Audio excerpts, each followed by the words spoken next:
So the first thing I do is I am gonna line this edge. I just take an average and I kind of get it lined up right there, and then I fold this back, and I basically want this sashing right here to line up with the edges of this sashing.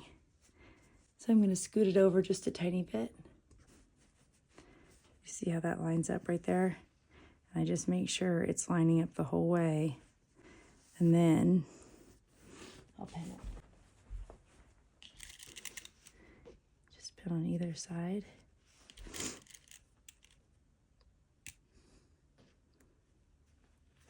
And then when I go to sew, since that's behind it, I'll just sew right along here and then trim that little piece off. So let me show you again on this one right here.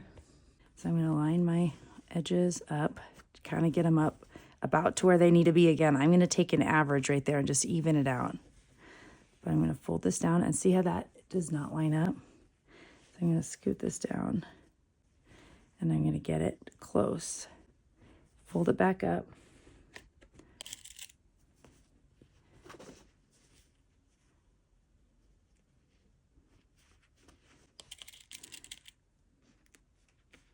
So this back piece is shorter, so I'm gonna follow this line when I sew, which will be right about here.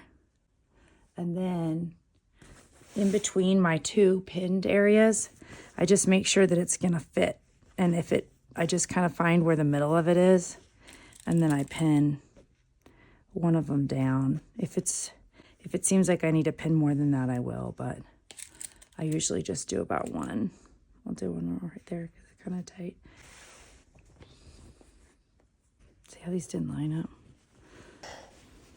I know you're going to want to be a perfectionist here, but you just have to remember you're just taking the average. So you're going to look at the left side where it's lower, and you're going to line your machine foot up along that line. And then when your top piece hangs over the edge of your bottom piece, just keep following your bottom piece with the edge of your foot and stitch across that. And it's going to it'll all even out in the end. I promise it will. I'll find the middle right here. Just pin that. Here on the ironing board, it's ironed, and you really can't even tell that, we kind of had to ease in the difference along that seam.